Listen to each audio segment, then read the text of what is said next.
자, 이것이 그 한국형 그 발전 국가 체제의 그 기본 특질이고요. 그 다음에 두 번째는,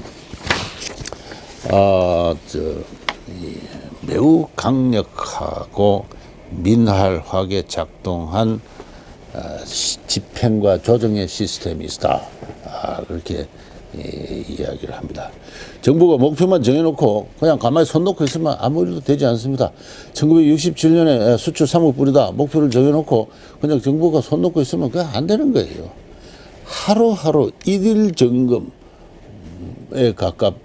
일일 점검이라고 해도 좋을 정도로 상시적인 실행과 그다음에 점검과 조정의 시스템이 작동하고 있었습니다. 저는 그것을 그런 면에서는 아직도 전혀 연구가 안 되어 있습니다. 연구가 있는데 제가 관심을 갖고 논문도 좀 쓰고 자료도 보고 하는 것이 바로 그와 관련해서는 수출 진흥 확대 회의 또는 월간 경제 동향 보고 이와 같은 회의체가 대단히 중요했습니다. 박정희 정부는 1965년부터 월 초에는 월간 경제 동향 보고, 월 말에는 수출 진흥 확대 회의라는 관민 합동의 회의체를 정기적으로 운영을 했습니다. 제가 오늘의 주제인 좀 수출과 관련해서 이 수출 진흥 확대 회의에 관해서 말씀드리겠습니다. 이 수출 진흥 확대 회의는요, 1965년 2월 달에 처음 시작을 했습니다. 상공부 장관이 대통령께서 직접 수출 진흥 확대 회의를 진흥 회의를 주관해 주세요라고 부탁을 하니까 처음 했습니다. 그러다가 또 석 달을 쉬다가 또 두 달을 하고 또 한 달 쉬고 또 한 달 하고 또 한 달 쉬고, 그러고 사실상 이때부터 65년 11월부터 거의 빠지지 않고 매달 합니다. 1년 12달 중에 11개월, 12개월, 12개월, 12개월, 12개월 이렇게 집요하게 매달 수출 진흥 확대를 합니다. 요때부터는 1년에 7월달은 좀 쉬자, 하게 휴가를 갖자 해서 쉽니다. 이렇게 해서 1년에 10개월, 11개월, 12개월씩 해서 박정희 정부 이 79년까지 도합 153회나 개최합니다. 중간에 빠진 해가 몇 군데 있어요. 요때는 특별한 사건이 있습니다. 요때는 71년 4월달은 잘 알다시피 대통령 선거가 있었어요. 요때 빠진 건 73년, 이건 잘 모르겠습니다. 이거 좀 조사를 해봐야 되겠고요. 77년 12월 달에 없는 건 요때는 수출 100억 불 달성 기념 경축 행사가 있었기 때문에 그렇습니다. 이렇게 특별한 몇 가지 경우를 제외하고는 이 153회나 되는 매달 회의가 열렸고, 이 매달 회의에 대통령이 빠진 적이 5번밖에 없습니다. 148회나 참석해서 회의를 주관을 했습니다. 제가 이 회의 장면, 제가 최근에 이 수출 진흥 확대 회의의 녹음 기록이 국가기록원에 있는데요. 그 국가기록원의 녹음 기록을 전부 활자화해서 자료집으로 편찬해냈습니다. KDI의 용역을 받았어요. 그 자료집의 부록에 이 국가기록원에 있는 이 수출 진흥 확대 회의 사진도 더 많이 재밌는 사진을 많이 소개했습니다. 이건 최초에 아마 1회인가 2회에 있었던 그 최초의 수출 진흥 확대 회의의 사진입니다.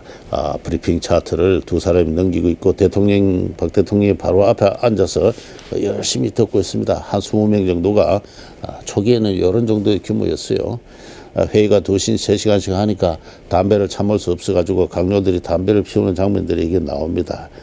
나오고. 그래서 매우 나이 40대에 젊은이라 하면 좀 그렇습니다만은 제가 벌써 나이가 60이 넘어서 이 40대를 보고 있으면 젊은이라는 생각이 듭니다. 당시 대통령 나이가 48세, 전부 40대 초반에 이 국가 중흥의 꿈을 품은 젊은이들이 앉아서 담배를 피워가면서 한 2시간 회의하고 나면은 회의장 전체가 담배 연기가 가득해서 마치 토끼굴 사냥하는 것과 같았다라고 당시 어떤 사람이 회고한 걸 저하고 인터뷰를 하면서 제가 그런 이야기를 들은 적도 있습니다. 이렇게 이 시작한 회의가 매달 끊이지 않고 열리면서 1970년이 되면은 청와대가 아니라 중앙청으로 그 회의 장면으로 장소를 옮깁니다. 이때가 되면 벌써 이거는 상당히 한 200명 정도가 참가하는 메머드 회의가 되면서 여기서는 일종의 국가 의례 세리머니적인 의미를 갖습니다. 브리핑 차트를 대신해서 환등기가 있고요, 스크린이 있고 합니다. 이 두 회의체를 운영을 하기 위해서 상공부 관리들이 얼마나 노고가 컸던가. 제가 한 10여 명의 상공부 관리들하고 인터뷰를 해서 그걸 잘 알고 있습니다. 매달 이 회의체를 치러내기 위해서 상공부의 그 담당 그 실무 공무원들, 수출제 1과, 수출진흥제 1과, 수출제 진흥제 2과, 또 그 위에 있는 상력국장, 이런 사람들이 어떻게 노력했는가, 그 행동 원리에 대해서 자세하게 인터뷰를 한 적이 있습니다. 아침에 한 8시나 9시에 출근해서는 오전 내에 들어오면 업무 파악을 해야 됩니다. 업무 파악, 무슨 일이 어떻게 진행되고 있는가를 과장들은 점검을 한 다음에 점심을 한 그릇 먹고 나서는 곧바로 이제 산업 현장에 수출 업체에 나아갑니다.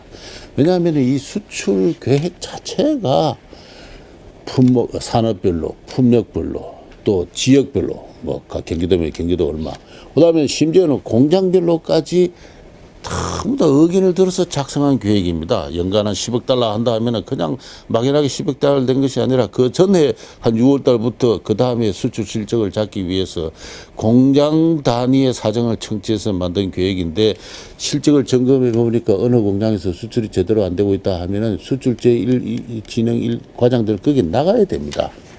나가서 뭐 때문에 안 되느냐, 뭐가 문제가 있느냐, 뭐가 공급이 안 되느냐, 뭐 세제상의 문제, 금융상의 문제, 관세상의 문제, 마케팅의 문제, 포장의 문제, 모든 어떤 문제들을 청취를 한다면은 그것을 메모를 한 다음에 관련 부처에 연락을 합니다.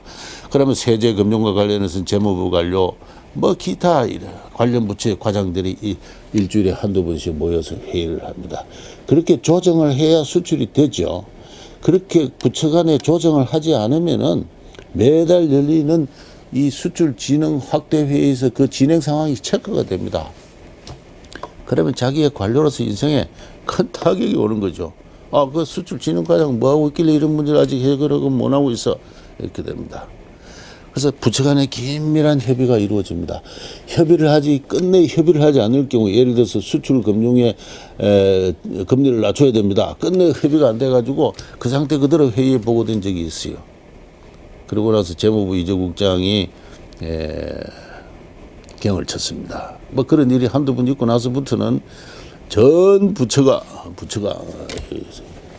이 수출과 관련된 어떤 그 굉장히 미나란 조정 시스템을 확보를 하게 됩니다. 그래서 수출은 단순히 무역이 아니라 산업, 건설, 노무, 금융, 재정, 세제, 운송, 디자인, 마케팅, 애프터 서비스, 뭐 모든 것이 관련된, 박정희 대통령은 이를 가지고 수출은 종합예술이다 그랬습니다. 그래서 이 종합예술을 하나, 좋은 영화를 찍기 위해서는 감독과 배우만 훌륭한 것이 아니에요.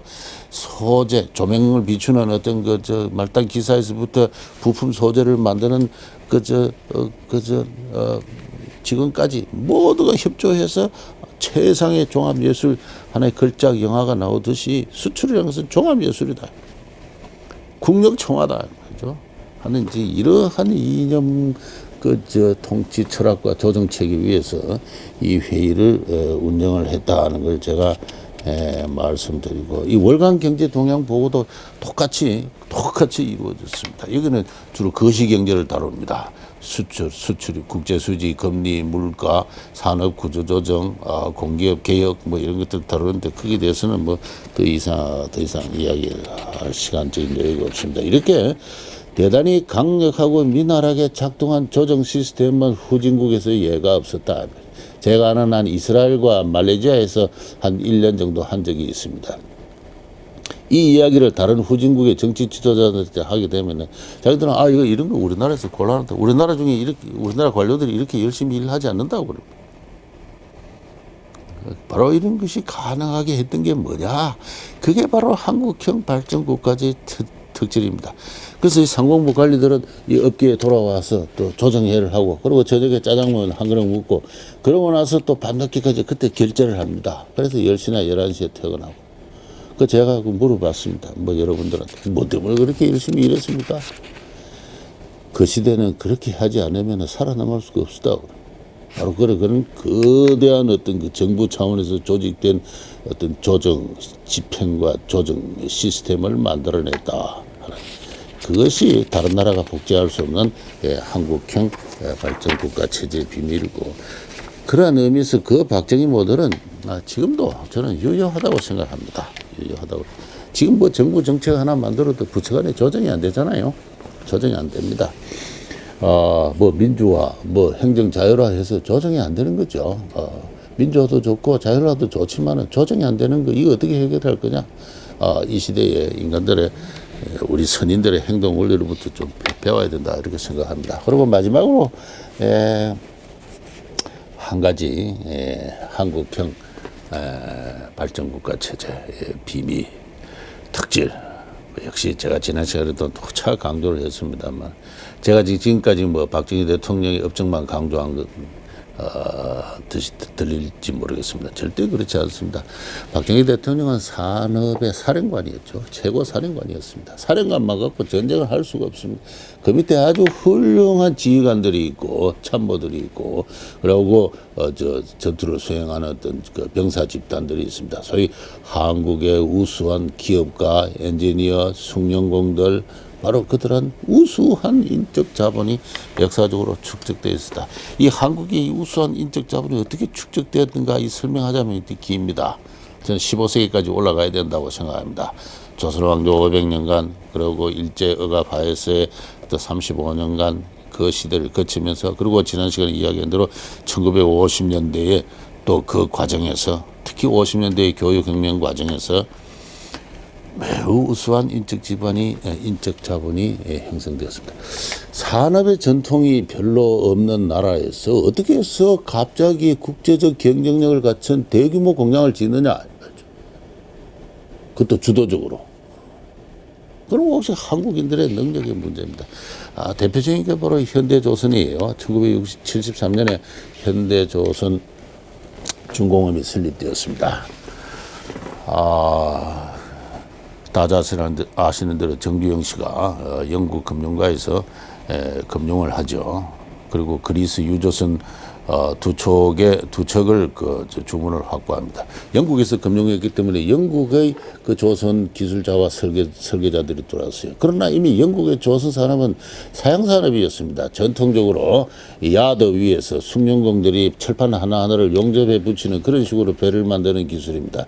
이미 덴마크와 일본에서는 도크에서 야드에서 블록을 조립한 다음에 그 도구에서 그것을 그 블록을 끼워 맞추는 방식의 조선 기술로 넘어가고 있었습니다.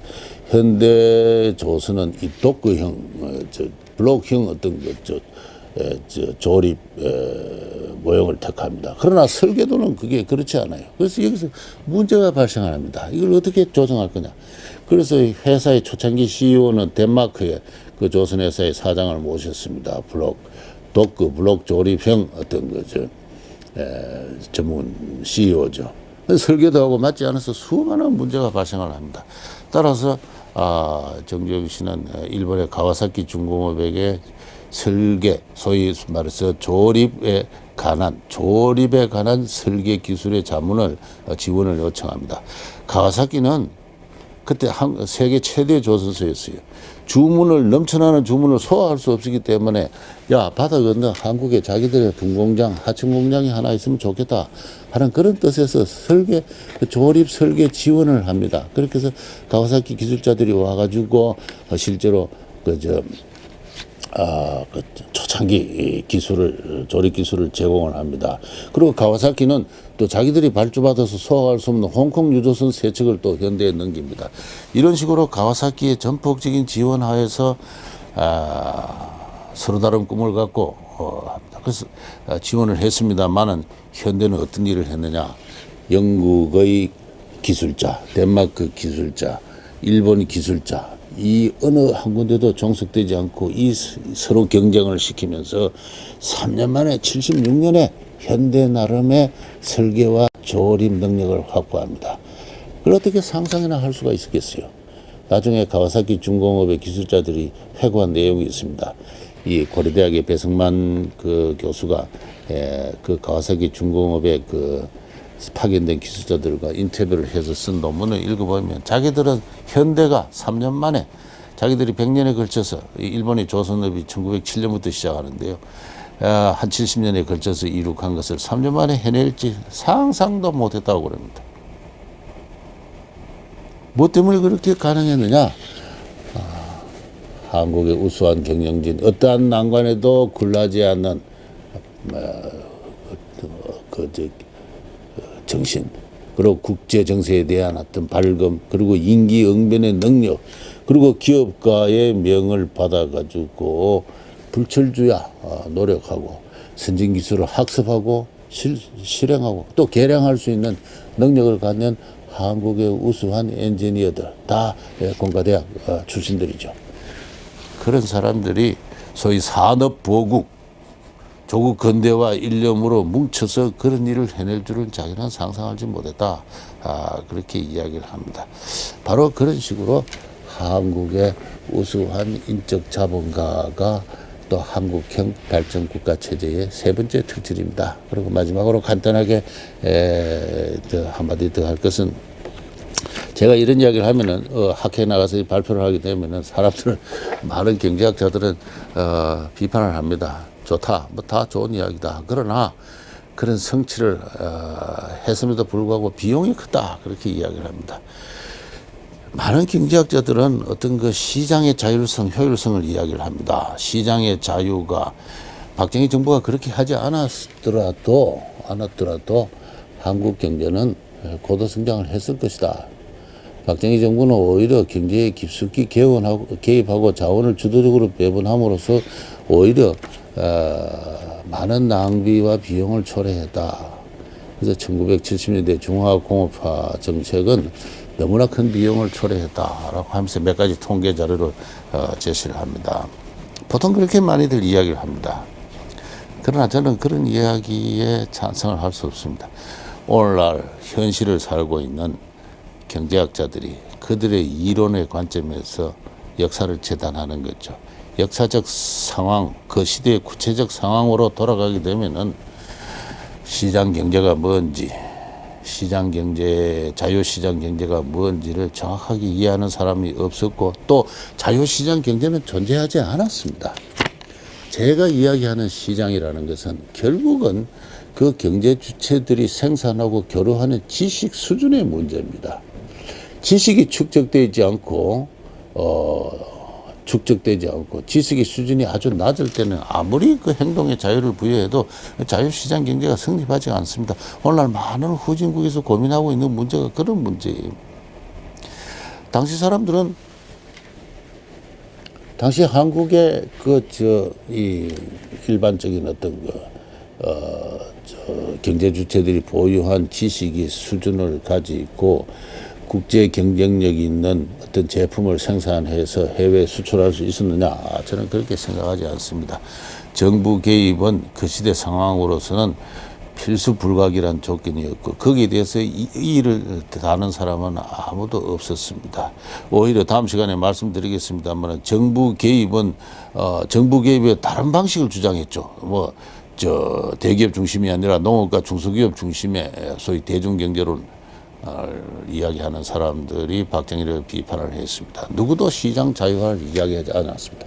시장 자유화의 조건이 성립한 건 1980년대 후반부터가 아닐까 싶습니다. 그때가 되면은 더 이상 정부와의 관료와 대기업만이 유용한 지식을 독점하는 시대는 지나갔습니다. 벌써 기업이 10만 개나 되고요. 그리고 국제적 경영을 하면서 그 기업들이나 사원들이 축적한 지식의 수준은 관료를 능가합니다. 그 단계가 되면은 시장의 자유화라는 것이 진정한 역사적 의미를 갖게 되는 것이죠. 따라서 저는 철저한 자유주의자로서 정부는 시장에서부터 경제로부터 질서 있게 철수를 해야 된다. 그리고 교육과 복지에 우리 박정희 시스템을 도입해서 효율적인 체제를 만들어내야 된다고 믿고 있는 사람입니다. 그 왜 그러냐 하면은 이미 경제는 생산적인 투자와 마케팅을 위한 지식은 기업들이 갖고 있습니다. 관료들이 할 수 있는 것은 규제밖에 없어요. 그러나 박정희 시대는 규제는 없었습니다. 따라서 오늘날 이 정부 개입과 규제를 가지고 박정희 모델이라 이야기하는 건 잘못된 거예요. 박정희 시대는 육성이 있었습니다. 그리고 80년대 후반부터 정부는 규제를 하기 시작했어요. 이건 박정희 모델이 아니다. 박정희 모델을 올바로 이해를 하기 위해서는 앞서 제가 말씀드린 이 세 가지 역사적 조건 하에서 그 특질을 규정했던 그 시대 상황을 충분히 이해를 해야 된다. 이해를 해야 되고, 단순하게 어떤 마치 이신론적인 어떤 자연의 어떤 그 법칙을 주관하는 신의 세계가 있어서 시장이라는 게 뭐 초역사적으로 존재한 것처럼 이야기하는 그와 같은 경제학자들의 어떤 상투적인 박정희 비판에 대해서는 우리가 지금 충분히 지금 진지하게 재검토할 그럴 때가 되었다. 그런 이야기를 하고 싶습니다. 예, 이상으로 65년부터 가동한 이 한국형 발전국가 체제의 특질을 말씀드렸습니다. 예, 감사합니다.